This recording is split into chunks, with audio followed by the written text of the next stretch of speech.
방송에서 제공하는 투자 정보는 투자 판단에 대한 조언입니다. 방송에서 제공하는 주식의 가치, 가격 상승 및 가격 하락에 대해서는 방송사에서 보장하지 않습니다.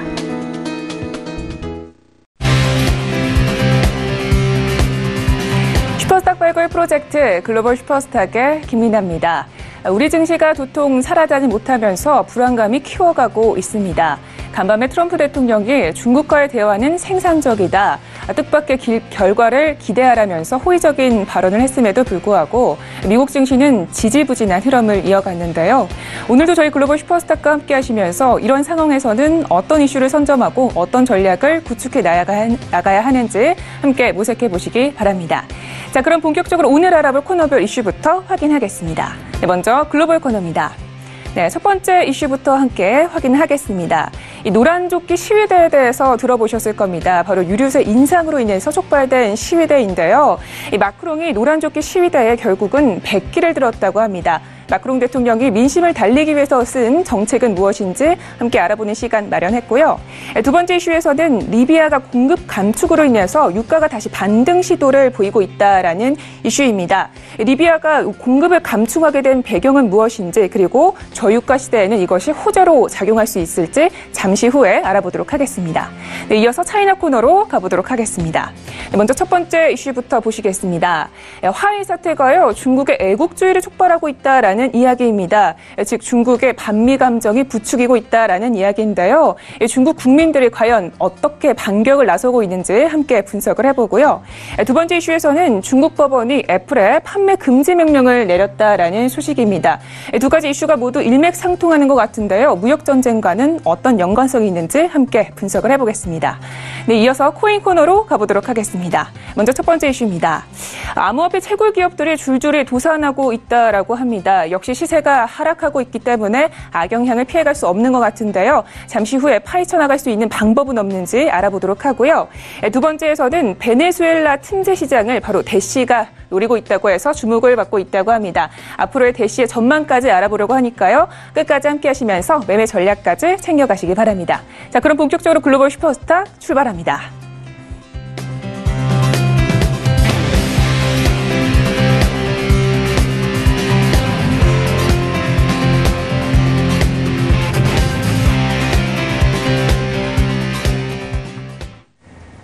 네, 본격적으로 글로벌 이슈에 대해서 분석을 시작을 해보도록 하겠습니다.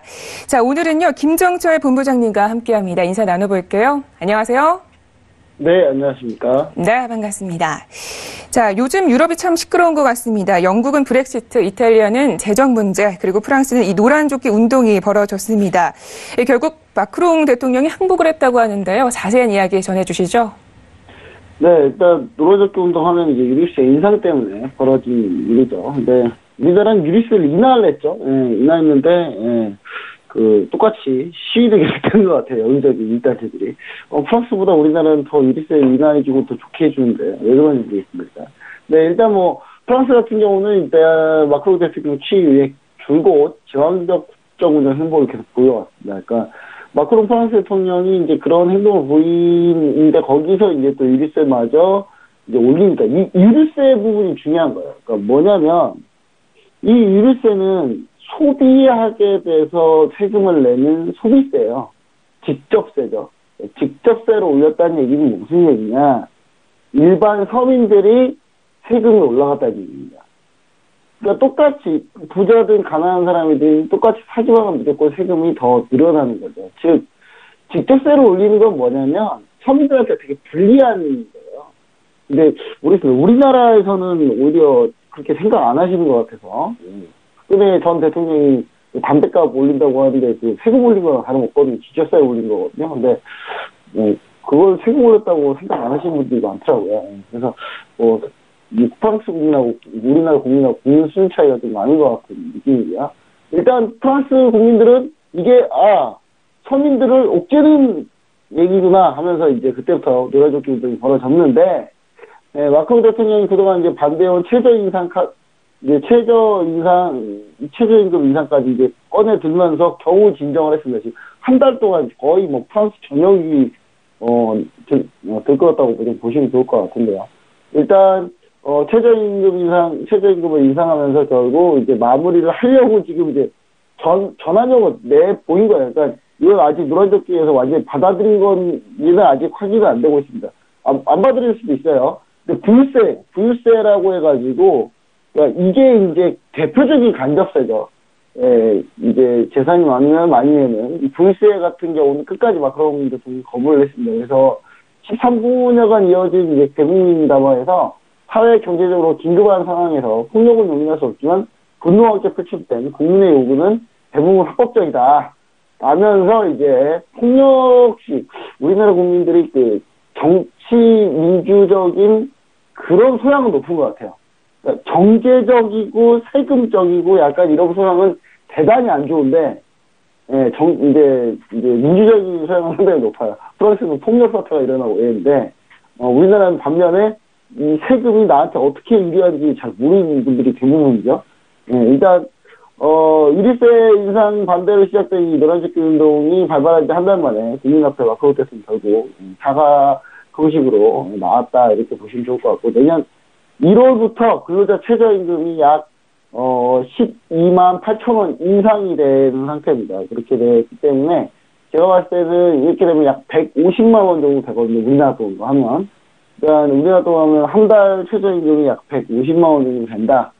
라고 보시면은 우리나라하고 프랑스하고 갭 차이가 좀 있네요.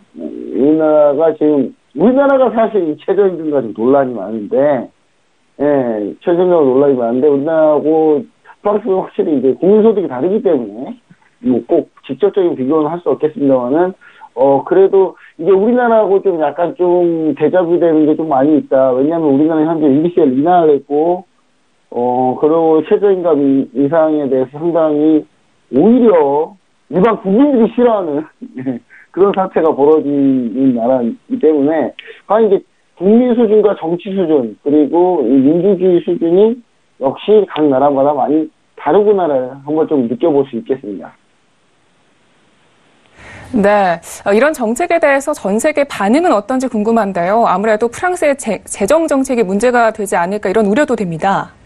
네, 저는 사실 오히려 차라리 부유세를 올리는 게 더 좋았지 않았나. 차라리 최저임금을 건드리는 것보다는 차라리 이제 부유세를 건드리는 게 좀 맞았다라고 좀 보여지는데, 왜냐하면 이제 지난 7월에 상하원 합동조사 당시에 이제 마크롱 대통령이 기업을 돕는 정책은 부자를 위한 것이 아니라 국가를 위한 것이다 하면서 이제 그 부유세를 이제 내려버렸거든요. 그러면서 이제 부유세 인하 효과가 있을 거다 프랑스 마크롱 대통령이 계속 얘기를 했는데 지금 올해 7월부터 진행했는데 전혀 나타나고 있지 않습니다. 그러니까 부유세 인하 효과는 하나도 나타나고 있지 않고 오히려 프랑스 경제는 더 안 좋아지고 있어요. 그래서 AB통신에서는 종합적으로 봤을 때 마크롱 대통령 이번 담화에 근본적인 변화가 없었고 그저 그 비전을 고수한 적이기 때문에 지금 현재 프랑스 같은 경우는 매년 최저임금 인상만으로만 약 10조에서 12조 원의 비용 지출을 더 하는 결국은 파퓰리즘적인 정책이 돼버렸고 오히려 노란조끼 운동이 마치 최저임금을 인상하기 위한 운동인 것처럼 보여지는 효과를 만들었습니다. 그러니까 사실 노란조끼 운동에서는 노란조끼 운동에서 근본적으로 얘기하고 있는 게 뭐냐면요. 직접세를 올리지 말라 이거예요. 직접세를 올리지 말고 간접세를 올려라. 많이 버는 사람이 많이 내는 그런 세금을 올려라라는 얘기인데 이걸 지금 현재 최저임금을 올려버리면서 약간 포퓰리즘적으로 마크롱 돌려버리는 상황이기 때문에 이 부분이 상당히 노란조끼 운동 자체를 왜곡을 하고 있기 때문에 노란조끼 운동에서 과연 이걸 받아들일지도 좀 의문이고요. 제가 봤을 때는 이 정도 수준이면은 제가 봤을 때 우리나라로 치면 꽤 지금 저 표현하기 좀 그렇지만 정치적으로 상당히 극단적인 우파 성향을 여기서 보여주고 있지 않나 마크롱 대통령이. 원래 극단적인 우파는 아닌데요.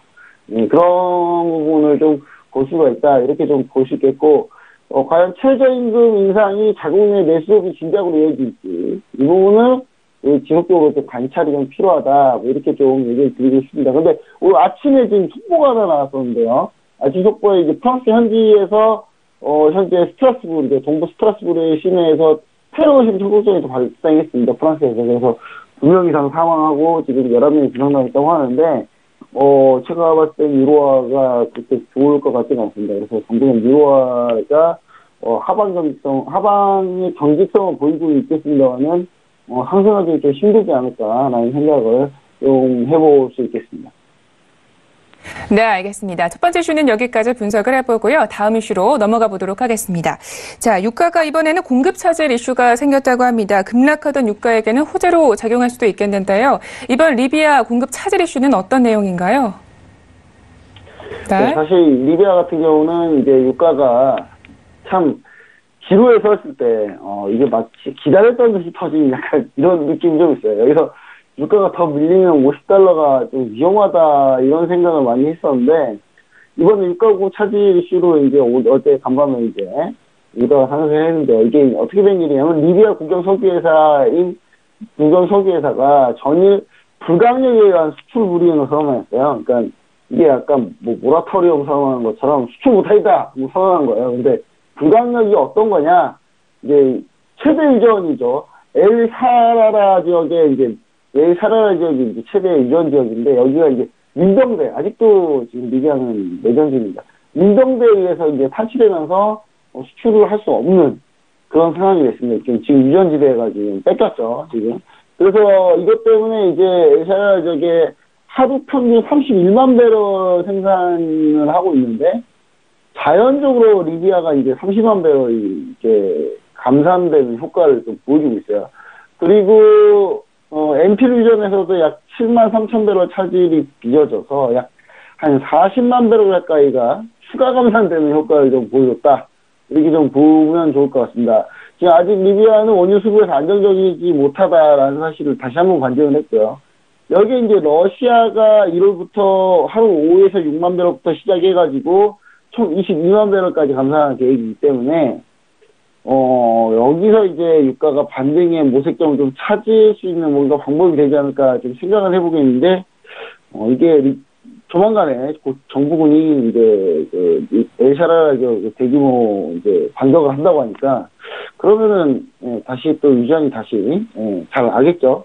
유가 상승을 바라시는 분들은 거기서 유전 사고라도 다시 기도하실 수도 있겠는데, 사실 이제 안 좋은 일은 벌어지면 안 되고요. 이럴 때는 전체적인 합의에 의한 감산 이행 여부가 상당히 유가에 중요한 분기점이 될 것 같다. 이렇게 좀 얘기 좀 드리고 싶습니다. 지금 그리고 미중 무역 전쟁을 위해서 무역 전쟁이 이제 좀 심화되니까, 근데 다시 무역 협상을 하려고 지금 대화를 재개해서 어제 이제 중국이 자동차에 관해서, 미국 자동차에 관해서 관세를 인하해 줬지 않습니까? 그러면서 유가도 약간 좀 긍정적인 호재가 되고 있다. 이렇게 얘기드릴 수 있겠습니다. 네. 하지만 유가는 현재요, 노무라 증권에서 내년 $20를 예상하는 등 전망이 매우 어둡습니다. EIA는 내년 유가 전망치 기존보다 16%나 다운을 시켰다고 하는데요. 현재 상태도 유지가 되지 않을 것 같은데 어떻게 전망하시는지요?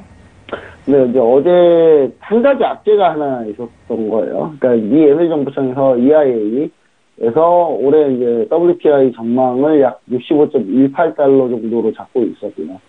12월 전망보다는 약간 2.24% 하향 조정했고, EIA가 올해 이제 미국 원유 생산량을 하루 1,088만 배럴로 기존보다 약간 낮췄습니다. 근데 내년 생산 전망은 1,200만 배럴 넘게 유지를 했고요. 반면 북해산 브렌트는 이제 공급 감소를 전망을 했는데, 원가 경쟁력상 제가 봤을 때는 한 $50는 일단 가능은 한데, $40대는 거의 가능성이 없지 않나. 왜 그러냐면 이제 $40 이하로 가게 되면 쉐일오일 단가가 안 맞는 상황인데, 과연 누가 적자를 보고 계속 오일을 뽑을까라는 생각을 좀 저는 해봐야 된다고 생각하거든요. 지금 노무라 증권에서 얘기하는 $20는 노무라 증권이 요즘에 관심 끌고 있나 봐요. 그냥 헛소리하고 들으시면 됩니다.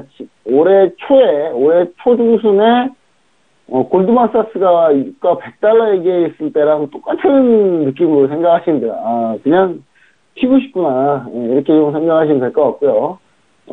제가 볼 때는 $20까지는 갈 가능성은 없습니다. 없기 때문에 크게 신경 안 써도 될 것 같은데, 다만 이제 단기적으로는 우리가 중요하게 봐야 될 유가의 흐름에서 척도가 뭐냐면, 과연 사우디하고 러시아가 감산 이행을 얼마큼 해줄 건지 그 부분이 좀 중요하다. 뭐 이렇게 볼 수 있겠습니다. 그래서 사우디와 러시아의 감산 이행 여부를 우리가 지속적으로 체크해 보면서 유가의 흐름을 전망해 보는 게 가장 좋을 것 같습니다. 네, 알겠습니다. 자, 이렇게 해서 이슈 분석은 여기까지 해보고요. 본격적으로 매매 전략 시간으로 가보도록 하겠습니다.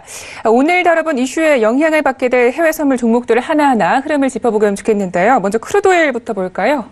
네, 크루드오일 보시면은 지금 차트를 보시면은 크루드오일 좀 이렇게 지금 쭉 밀렸죠. 쭉 밀렸다가 이렇게 쭉 밀렸다가 여기서 반등을 띄워주고 이제 이렇게 가는 걸 모두 다 그리고 있어요. 그리고 있는데 모두 다라기보다는 매도하신 분이 이런 거 이렇게 가면 안 좋아하시겠죠. 근데 지금 현재 상황이 여의치 않다라는 거 얘기 드리겠고요.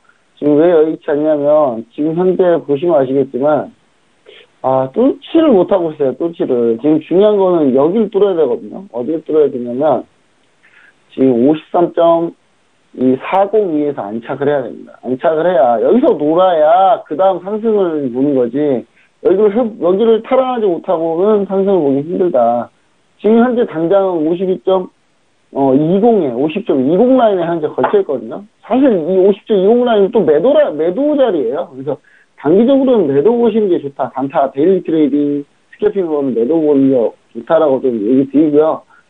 중기 이상으로 보신다면은 당연히 매수를 보시는데, 매수를 보셔도 일단은 53.40을 넘어가기 전까지는 짧게 매수를 끌어오는 전략이 가장 좋다. 지금 52.20이 안착하게 되면 53.40까지는 짧게 매수 트레이딩 하시고, 그 다음 여기를 이제 52.20을 완전히 돌파 못하면은 제가 볼 때 49.50까지 하락이 열려있다. 이렇게 좀 드리고 있습니다. 그리고 일단 이 부분을 염두에서 중장기로 가신다 그러면 지속적으로 좀 꾸준히 매수하시면 좋은 결과가 있을 거다. 참고로 제가 유가 매수하라고 중장기로 보시는 분들은 계속 매수하라고 그때 ETF로 매수하시라고 얘기했잖아요. 오늘부로 수익 전환했습니다. 오늘부로 수익 전환했으니까 그 부분 톡사에서 보시는 분들은 그 부분 한번 잘 참고해 보시면 좋을 것 같습니다. 자, 그 다음입니다. 그 다음 종목은 제가 요즘에 이제 다들 잘 얘기를 안 하는 파운드를 하고 볼게요. 자, 파운드가 지금 현재 초급락 중입니다. 지금 뭐 급락도 그냥 급락도 아니에요. 이 정도면 뭐 이제 초급락 중인데 지금 보시면 아시겠지만 지금 브렉시트가 지금 잘 합의가 안 되면서 이게 노딜 브렉시트 이어가 나오면서 이제 급락하기 시작했거든요. 지금 제일 중요했던 지지라인 1.2584 라인이 깨져버리면서 지금 이게 완전히 무너지기 시작했는데 지금 전 세계 글로벌 헤지 펀드들이 지금 다 파운드에 달라들고 있습니다. 이렇게 되면 제가 봤을 때는 조지 소로스 그때 파운드 사태에 이어서 한 두 번째 파운드 대급락 사태가 나올 가능성이 좀 있다. 이렇게 좀 보여지는데요. 일단 1.2427을 과연 지지할 수 있을지, 오늘 이번 주 내로만 지지만 한다면 급락세는 좀 진행될 것 같은데, 지지 못할 경우는 그냥 못해도 어떻게 보시면 되냐면, 못해도 1.2183까지는 그냥 밀릴 가능성이 있다. 이 부분을 우리가 염두해 주시고, 사실 지금 제일 쉬운 거 파운드입니다. 파운드가 해성분 종목 중에 파운드하고 지금 팔라딘이 제일 쉬워요. 딴 거 그냥 쓸데없이 어려운 거 하지 마시고 추세가 완연한 거 위주로 하시면 좋을 것 같습니다. 그리고 마지막으로 유로를 가져놨는데요. 자, 유로 같은 경우는 현재 1.12960 이 라인의 최종 마지노선 지지 라인이다.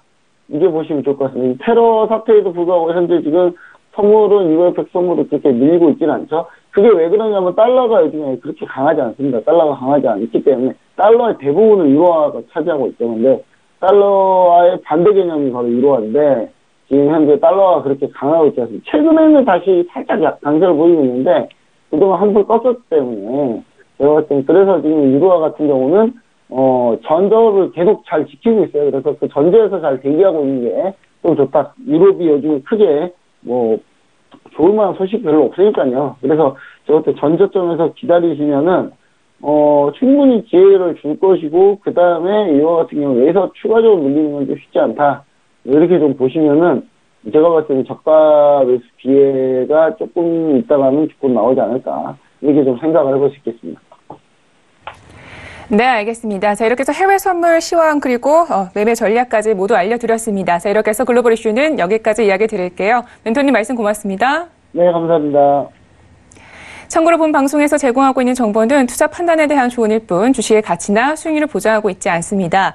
저희 서영지TV는 자본시장법을 준수하여 1:1 투자 상담, 유사 주식행위, 무인가 영업행위, 불법 대여 정보 및 가입 권유 등 모든 불법 사항들 엄중하게 금지하고 있습니다.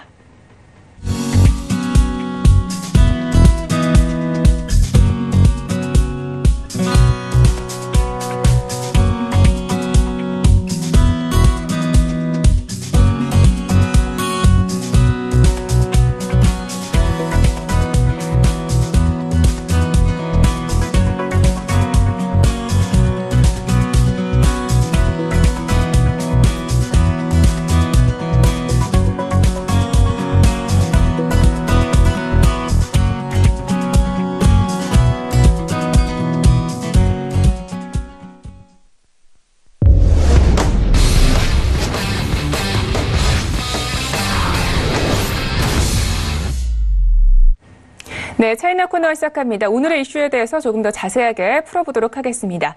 오늘은요, 김영철 멘토님과 함께합니다. 네, 멘토님 안녕하세요. 네, 반갑습니다. 자, 이슈 분석하기에 앞서서요, 먼저 전일장 시황부터 알아볼까요? 네, 일단은 전일장 선대 지수 모두 다 이제 상승을 하고 마감을 했는데요. 상해 같은 경우에도 한 9.51포인트, 그리고 선정 같은 경우에도 60.54포인트, 그리고 창업한도 11.23포인트 이제 상승하면서 전반적으로 그 뉴욕 증시의 그 움직임에 따라서 아시아 증시가 이제 출렁이는 그런 부분들을 좀 보여주고 있는데, 상해 같은 경우는 조금 아쉬운 게 이제 2600선을 탈환하지 못한 그런 부분들이 있는데, 오늘장 같은 경우는 일단 2600선 위에서 이제 움직임이 좀 나올 것으로 좀 예상이 되고 있고, 딱히 추세가 없는 그런 시장이기 때문에 전반적으로 개별적인 종목 이슈에 따라서 종목들을 좀 피킹하는 그런 부분들이 좀 중요한 그런 시장이다라고 보시면 되겠습니다. 네, 알겠습니다. 이렇게 해서 마감 시황에 대해서 알아봤고요. 본격적으로 이슈 분석을 시작을 해보도록 하겠습니다. 자, 오늘 아침 뉴스에서 우선 멍한저우 CFO가 조건부로 보석을 받았다, 이렇게 이야기가 나왔는데요. 그래도 중국 내부에서는 반미 움직임이 계속적으로 포착되고 있습니다. 애플 같은 미국 제품 대신에 화웨이 제품을 사자는 캠페인도 벌어지고 있다고 하는데요. 자세한 소식 전해주시죠. 네, 그러니까 중국이 일본이랑 영토 분쟁이 있었을 때도 그렇고, 우리나라랑 이제 사드가 있었을 때도 그렇고, 사실 아시아 쪽에서 특히나 이제 우리나라 같은 경우에는 중국에 대한 수출 의존도가 상당히 좀 높기 때문에, 그러한 이제 중국이 불매운동 또는 이제 비선호하게 되는 그러한 이제 이슈들이 발생했을 때, 상당히 좀 많이 이제 피해를 받게 되는 그런 부분들일 텐데, 지금 중국에서도 마찬가지인 것 같습니다. 애플 쪽, 그러니까 미국의 대표적인 기업이다라고 볼 수가 있겠고, 애플 대신에 이제 화웨이 제품을 이제 구매하자라는 그러한 이제 애국주의 물결이 이제 일고 있는 그런 상황이다라고 이제 보시면 되겠고, 중국 광동성에 있는 멍파이 같은 경우에는 상당히 적극적이면서도 이게 진짜 이런 일이 있을 수 있구나라고 할 정도로 정책, 그러니까 사내 정책을 펼치는 그런 부분들인 것 같은데요. 직원들 중에서 화웨이 스마트폰을 사는 직원들에게는 가격의 15%를 보조해준다. 이거는 그럴 수 있습니다. 네, 이거는 그럴 수 있어요. 그러니까, 삼성의 벤더, 그러니까 우리나라 이제 삼성이라고 보면, 삼성의 벤더, 밸류체인에 있는, 부품사나 아니면 그런 공급사들이, 삼성 제품 쓰면은, 좀 지원해줄게, 회사에서. 이거는 가능한데, 근데, LG 거를 쓰면은, 너네는 벌금을 물어야 돼. 이거는 사실 상식적으로는 좀 쉽지가 않은데, 지금 멍저우 같은 경우에는, 멍한저우 같은 경우에는 지금 멍파이 같은 경우에는 지금 그런 이제, 부분들을 이야기를 하고 있는 것 같고요.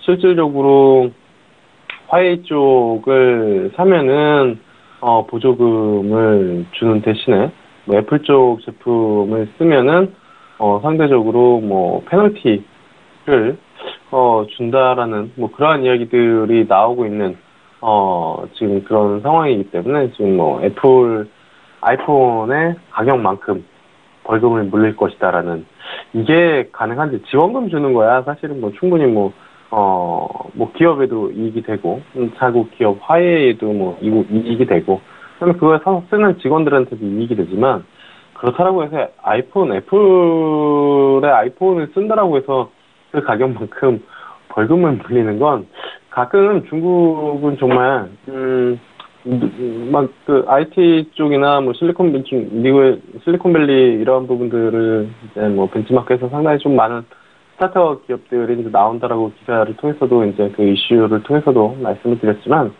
가끔 이렇게 상식으로는 이해되지 않는 그런 일들이 좀 벌어지고 있어서 뭐 재밌는 이슈이면서도 사실 우리나라도 사드 이슈로 겪었었던 그런 부분들이기 때문에 좀 말씀을 드려봤습니다. 네, 그렇군요. 그런데 화웨이 이슈로 인해서 캐나다의 아웃도어 브랜드인 캐나다 구스의 주가도 하락하고 있다고 하던데요.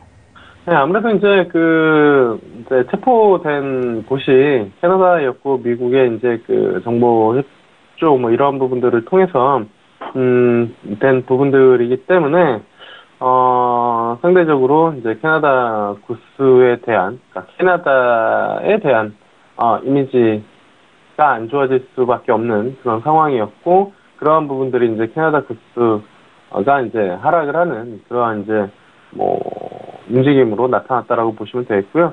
사실 체포 소식이 알려진 6일부터 3거래일 만에 한 18% 정도 하락을 했고요. 6일에 이제 8.4%, 7일에 6.6%, 그리고 지난 10일에도 한 4.3%. 그래서 그냥 뭐 우스갯소리로 끝날 뭐 그런 부분들은 분명히 아닌 것 같습니다. 왜냐면 사실 우리나라 직접적으로 주식 투자하시는 분들이 다 겪었었던 일이기 때문에, 사드 이슈 이후로 화장품주들 보시면 아시겠지만 다 망가졌죠. 그러니까 일부 몇 개 종목들 빼고. 중국이 그만큼 글로벌 시장에서 소비의 한 축을 담당을 하고 있는 그런 상황이고, 중국 쪽으로에 대한 수출 의존도가 상당히 좀 높은 기업들은 당연히 중국의 눈치를 볼 수밖에 없는 그런 상황이고, 하물며 캐나다도, 캐나다 구스다운 저게 이제 좀 약간 비싼 브랜드로 이제 뭐 인식이 된 그런 뭐 부분들이 있는데, 그리고 캐나다라는 이름이 들어가면서 이제 뭐 그 캐나다를 상징하는 그런 부분들, 이런 부분들이 있다 보니까 아무래도 주가에 좀 영향을 받았다라고 이제 보시면 되겠습니다. 네, 알겠습니다. 자, 이렇게 해서 첫 번째 이슈는 여기까지 분석을 해보고요. 다음 이슈로 넘어가 보도록 하겠습니다. 중국 법원이요, 미국 반도체 회사 퀄컴과 스마트폰 제조업체 애플의 특허 분쟁에서 애플의 아이폰 특정 기종을 중국 내에서 판매 금지하라라는 명령을 내렸다고 하던데요. 어떻게 된 일인가요? 네, 일단 중국 푸젠성 후저우 지방법원 같은 경우가 애플이 이제 2건의 퀄컴 특허를 침해했다라고 예비 판정을 내렸고요. 이걸 내리면서 특허 침해이기 때문에 아이폰 6S, 그리고 6S 플러스, 그리고 7, 7 플러스, 그리고 8, 8 플러스, 그리고 아이폰 X까지 7개 종이 이제 판매 금지, 중국 내 판매 즉각 중지, 그러니까 중단 명령이 내려진 그런 상황이다라고 보시면 되겠고, 이게 이제 문제가 된 건 특히나 이제 사진 크기 조절이랑 그다음에 터치스크린 애플리케이션 관리한 뭐 이런 부분들인데, 퀄컴은 사실 뭐 국내에서 이렇게 막 인지도, 물론 이제 아시는 분들은 다 아시겠지만 이게 특허 공룡이거든요. 진짜 특허 공룡. 그래가지고 특허들을 상당히 좀 많이 가지고 있고, 뭐 삼성이랑도 소송 분쟁도 하고 있는, 예전에 했었고, 그런 부분들이 있기 때문에, 상당히 이쪽에 이제, 강점을 가지고 있다라고 이제 좀 보시면 되겠는데, 대부분 이제 뭐, 어느 정도의 뭐 특허 사용료, 이러한 부분들을 내고 정리를 하거나 아니면은 이렇게 이제 소송까지 가서 이제 뭐, 결국에 이제 법정, 다툼, 그리고 그 나라의 해석에 이제 맡기는 그런 부분들이 있는데, 실질적으로 뭐 우리나라에서도 미국에서 퀄컴이랑 삼성전자 소송했을 때 삼성이랑 당연히 절대적으로 불리하죠. 예. 뭐 반대로 얘기하면 우리나라에서 삼성이랑 뭐 애플이랑 특허 소송을 우리나라에서 한다 그러면은 당연히 삼성이 유리할 수밖에 없는 그런 상황이고, 그러다 보니까 지금 중국 쪽에서도 요게 이제 한 건이 있었던 그런 부분들이었는데, 일단은 뭐 결론은 특허 침해로 결정이 내려지면서 7개 종이 중국 내 이제 판매 즉각 중단 명령이 내려졌다라고 보시면 되겠습니다. 네. 이번 중국 법원의 판결이요, 특허 침해 판결을 내고 또 판매 중지 명령을 내린 것이 무역 전쟁의 일환이다라는 시각도 있던데요. 이 부분에 대해서는 어떻게 해석하십니까? 네, 일단은 뭐 충분히 중국의 보복이다라고 이제 해석이 될 수밖에 없는 그런 상황이다라고 보시면 되겠습니다. 그러니까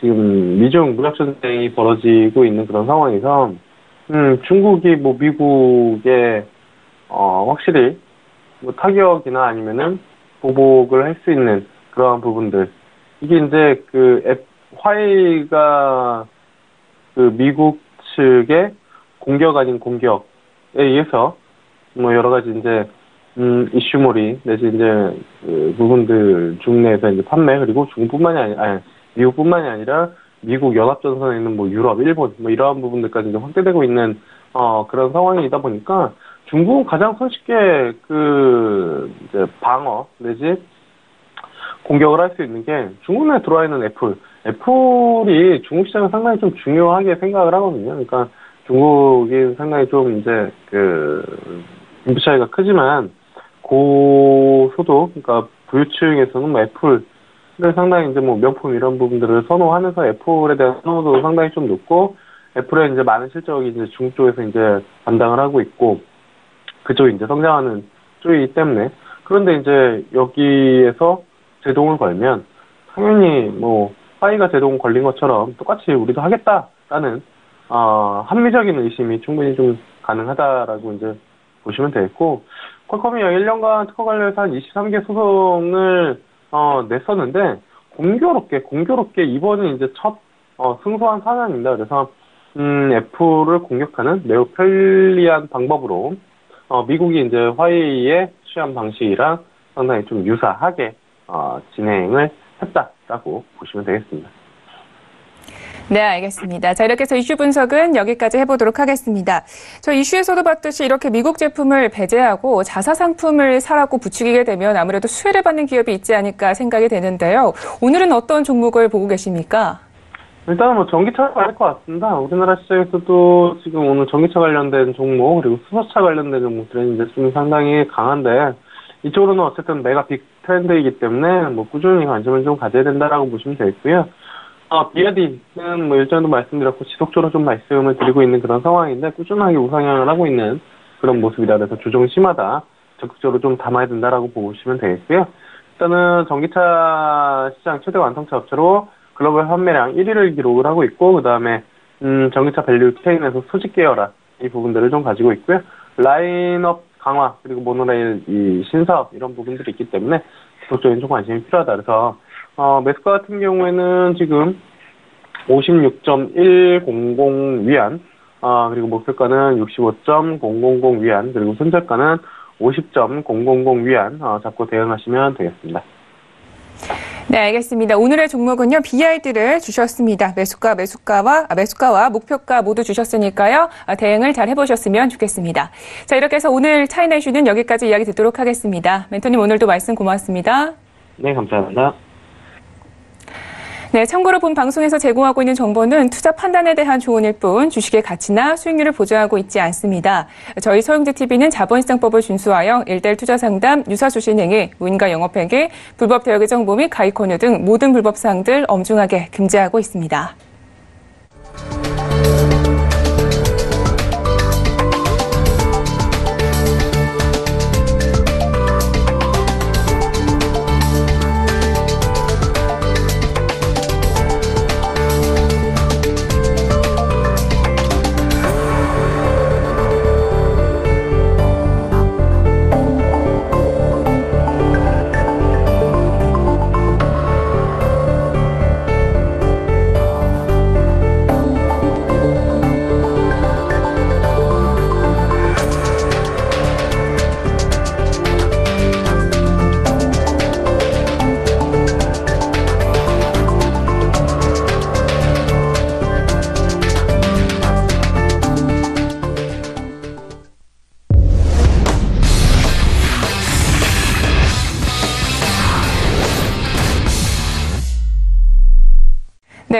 코너 시작하도록 하겠습니다. 저 이슈 분석하기에 앞서서요. 먼저 시세부터 알아보고 가도록 하겠습니다.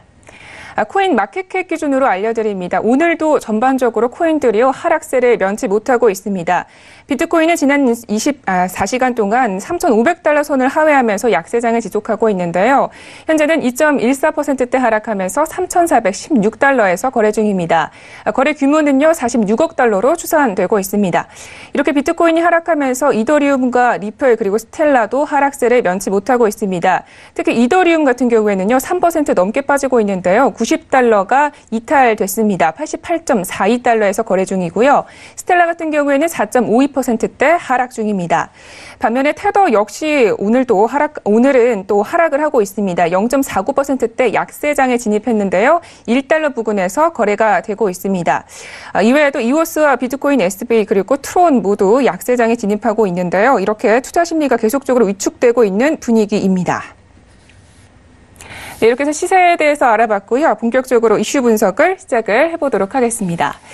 자, 먼저 오늘은요, 윤진 멘토님과 함께 하는데요. 인사부터 나눠볼게요. 네, 멘토님 안녕하세요. 네, 안녕하세요. 네, 반갑습니다. 자, 이슈 분석 첫 번째부터 해보겠습니다. 국내외 채굴업체들이요, 줄폐업 위기에 몰렸다고요?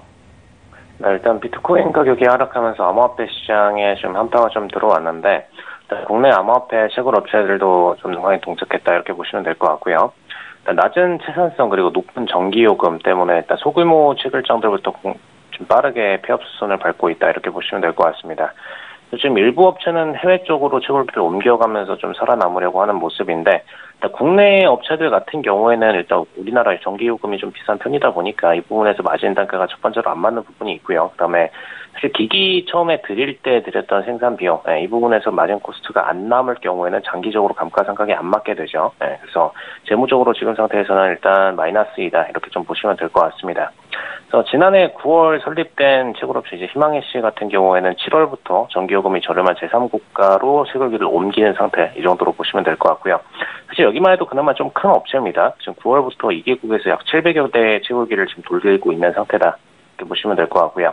지금 암호화폐 채굴 원가의 99%가 전기요금이다 이렇게 표현을 했는데 사실 이쪽에서는 어떻게 보면 처음에 지금 투자 비용을 빼고선 생각을 한 거기 때문에 현재 당장 돌아가는 마진 코스트 기준으로 99%가 전기요금이다 이렇게 얘기를 하는 부분이고요.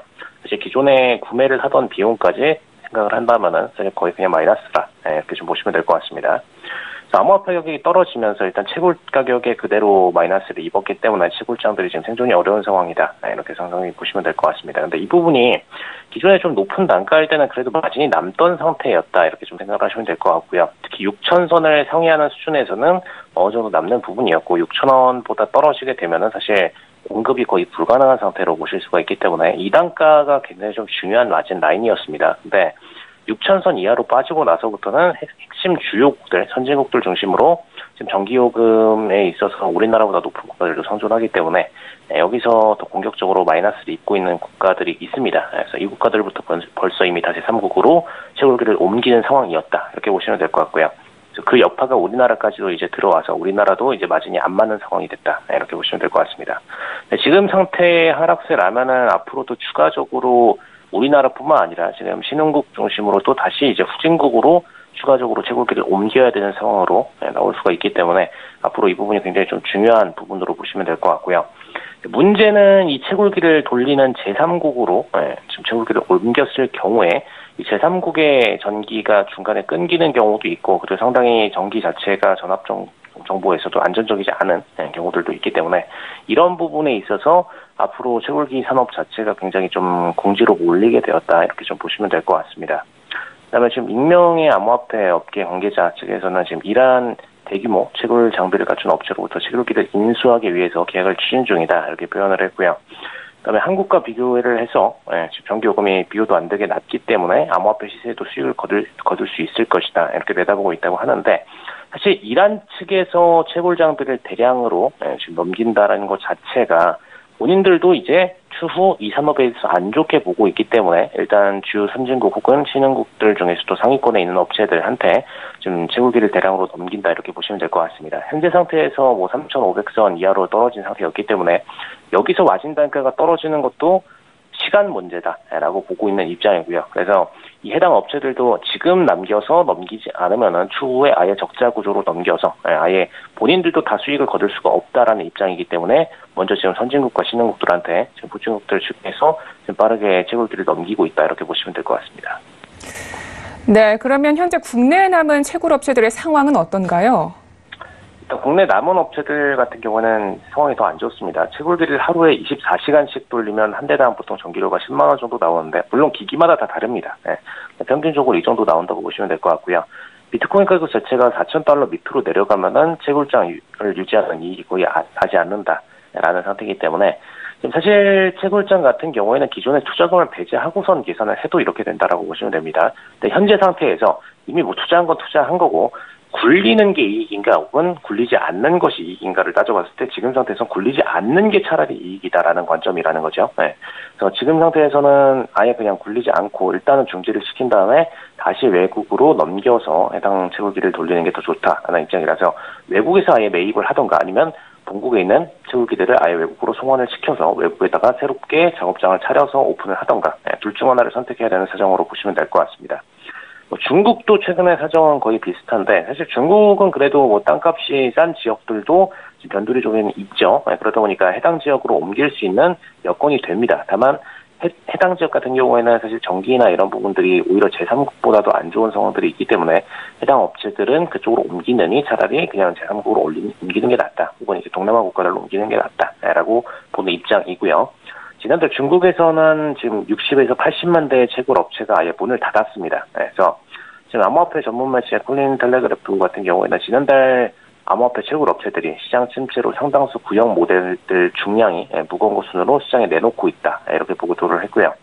지금 채굴을 하면 할수록 손해가 발생을 하면서 일부 채굴장들 같은 경우에는 기존 판매가의 5%, 그러니까 한마디로 처음 판매되던 가격의 5%입니다.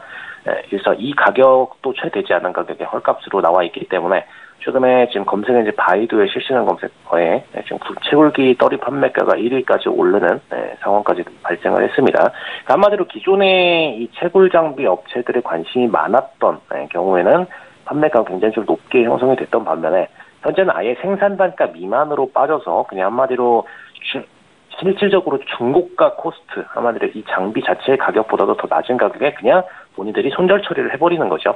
상장 폐지 가격으로 손절 처리를 해버리는 것과 같습니다. 그래서 이런 가격으로 판매를 시키기 때문에 빠르게 가격이 감소해서 시장에 나왔다 이렇게 보시면 될 것 같고요. 사실 이 장비들을 매입해서 굴리려고 하더라도 전기료 코스트도 안 남는 상황이기 때문에 투자금을 계산할 필요도 없는 상황이다. 그래서 공격적으로 매물들이 나오고 있다 이렇게 보시면 될 것 같습니다. 문제는 지금 이 저렴한 단가에 사는 업체들도 소규모 존재는 하고 있는데 이 업체들 같은 경우에도 방금 말씀드린 대로 전기 코스트 마진 단가도 안 남는 상황이기 때문에 공격적으로 돌리기보다는 추후에 다시 비트코인이 상승하는 장을 기대하면서 사는 과정이다. 이렇게 보시면 될 것 같습니다. 네, 알겠습니다. 생각보다 더욱더 어려운 사정인 것 같습니다. 자, 다음 코인 이슈도 함께 보도록 하겠습니다. 베네수엘라 시장의 대시가 장악력을 키우고 있다고요? 네, 지금 극심한 인플레이션을 겪으면서 화폐 시스템이 무너진 베네수엘라 측에서 대시가 세력 확장하고 있습니다. 일단 이 서비스 자체의 핵심은 문자 메시지 기반으로 암호화폐 결제를 가능하게 하면서 공격적으로 지금 시장이 확장되고 있다 이렇게 보시면 될 것 같고요. 일단 베네수엘라 현재 서브웨이 파파존스에 이어서 이번에 KFC가 대시를 결제 수단으로 채택을 했습니다. KFC 같은 경우에는 수도 카라카스에 있는 매장에 대시 결제를 먼저 도입한 뒤에 그다음에 24개 매장으로 이를 확대할 예정으로 보시면 될 것 같고요. 사실 패스트푸드 프랜차이즈만 도입한 건 아니고 지금 알레한드로 에체베리아, 지금 대시 머천트 공동 창립자 같은 경우에는 대시가 베네수엘라에서 좀 빠르게 성장하고 있다, 좀 이렇게 표현을 했고요. 베네수엘라 내에서 2,445개 상점의 대시 결제를 받아들인 상태다 이렇게 표현을 했는데 좀 중요한 부분은 일단 사실 프랜차이즈 기준으로 이 총 결제 단위를 계약을 빠르게 넣을 수 있기 때문에 프랜차이즈 기준으로 이걸 먼저 받아들이고 있다 이렇게 좀 보시면 될 것 같고요. 사실 소규모 매장들은 계약하기 굉장히 어려운 상태입니다. 소규모 매장들은 기존에 있는 사장들이 이런 관련 IT 관련 산업에도 빨리 눈을 뜨고 있어야 되는데 사실 외국계 기업이 아니면은 이런 해당 시장에 대한 IT 관점을 굉장히 빠르게 눈을 뜨기가 어렵죠. 그렇기 때문에 먼저 프랜차이즈부터 공격적으로 성장을 하고 있다 이렇게 보시면 될 것 같고요. 이 시장 자체가 좀 빠르게 클 수 있는 이유가 대시는 최근에 문자 메시지 기반으로 결제를 하면서 공격적으로 성장을 했다 이렇게 보시면 될 것 같습니다. 네, 그런데 베네수엘라 시장에서 이 대시가 쓰일 만한 이유가 있을까요? 일단 좀 두 가지로 예를 드릴 수가 있을 것 같은데, 일단 첫 번째는 대시가 유독 베네수엘라에서 인기를 얻는 이유 자체가 방금 말씀드린 대로 문자 메시지 기반으로 암호화폐 결제 서비스를 제공하기 때문이다 이렇게 보시면 될 것 같습니다. 일단 스마트폰이 최근에 보급률이 높다 보니까 사실 대부분의 플랫폼들은 기존의 PG사들을 연동을 시켜서 중간 결제 수단으로 암호화폐 결제를 도입하도록 본인들이 만들어 놓고 있는데, 이 과정에서는 사실 스마트폰의 어플 그리고 인터넷 기반의 운용이 굉장히 공격적으로 필요합니다. 근데 이런 운용 자체가 사실 베네수엘라 같은 경우에는 최근에 경제 상황이 굉장히 안 좋기 때문에 스마트폰 보급률이 상당히 떨어지는 편이죠. 그리고 스마트폰 보급 이후에도 인터넷 관련 부분들도 굉장히 떨어지는 편입니다. 근데 이런 경우에는 결제 시스템을 이용하기가 굉장히 어려운 환경이죠. 근데 이 상태에서 대시 같은 경우에는 문자 메시지 기반으로, 한마디로 사실 투지폰들도 가능한 게 문자 메시지이기 때문에 이 문자 메시지 기반으로 대시 텍스트를 출시를 했고요. 그래서 여기를 기반으로 해서 결제 시스템을 이용하기 때문에 이 문자만으로 결제 시스템을 이용할 수 있다라는 점에서 스마트폰 이용자를 제외한 나머지 이용자들도 역시나 이용률이 굉장히 좀 빠르게 보급됐다 이렇게 보시면 될 것 같습니다. 사실 베네수엘라의 최적화된 방식의 플랫폼을 빠르게 이용을 시켰다 이렇게 보시면 될 것 같고, 어떻게 보면 최근의 움직임과 대비해서 볼 때 더 과거로 퇴보한 움직임이지만 오히려 이런 퇴보한 국가들일수록 사실 경제 상황이 안 좋기 때문에 암호화폐에 대한 니즈가 더 높습니다. 지금 기존 법정 통화의 가치가 하락할수록 암호화폐에 대한 니즈가 높아지고 있죠. 그렇기 때문에 사실 암호화폐가 클 수 있는 배경 기반을 잘 공략을 해서 공격을 했다 이렇게 보시면 될 것 같고요. 이런 퇴화된 시장을 빠르게 공격시켜서 본인들이 결제 시장을 유포함으로써 어떤 통화적 안정성을 상대적으로 가지고 있는 암호화폐가 이 해당 위험 법정 통화 시장에 공격을 먼저 취했다 이렇게 보시면 될 것 같습니다. 네, 그러니까 이 틈새 시장을 공략한 것 같은데요. 문자 기반 서비스에 불편한 점은 없을까요? 네, 일단 서비스 보급률이 낮은 베네수엘라 국민들한테 굉장히 좀 적합했는데, 사실 빠른 거래 속도도 베네수엘라 내에서는 좀 인기를 끼쳤습니다. 지금 대신은 블록체인 상에서 여러 특별한 수행을 하는 마스터노드를 개념을 추가를 함으로써 거래 속도를 높인 암호화폐로 보시면 될 것 같고요.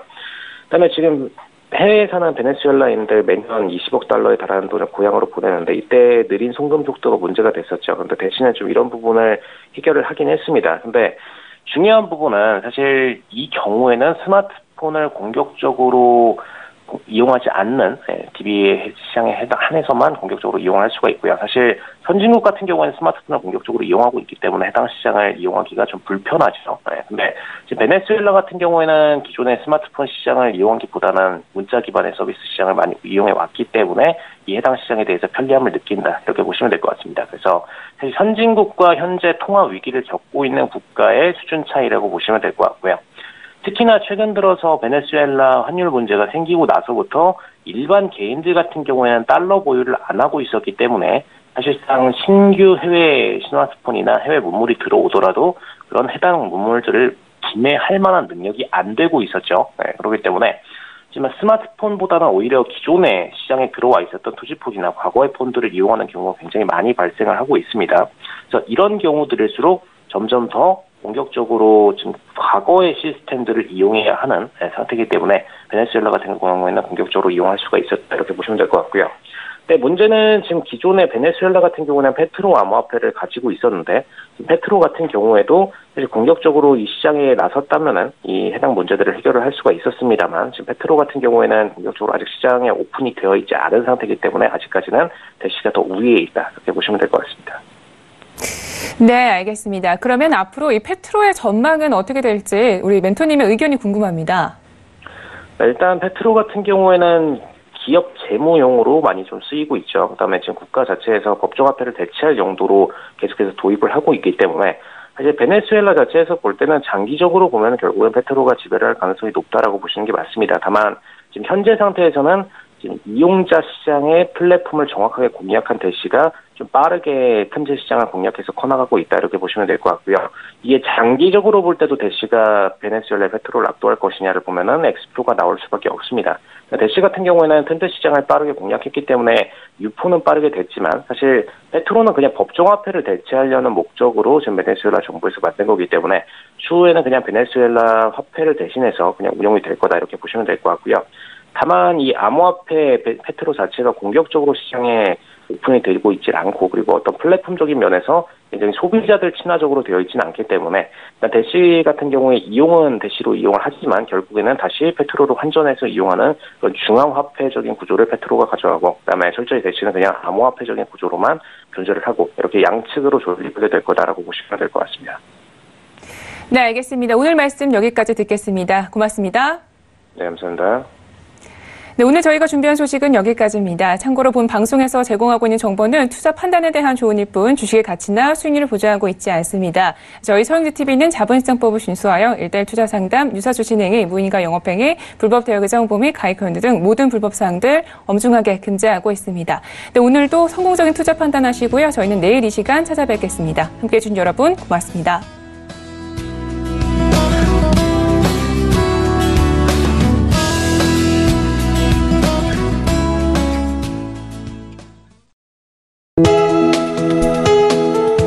방송에서 제공하는 투자 정보는 투자 판단에 대한 조언입니다. 방송에서 제공하는 주식의 가치, 가격 상승 및 가격 하락에 대해서는 방송사에서 보장하지 않습니다.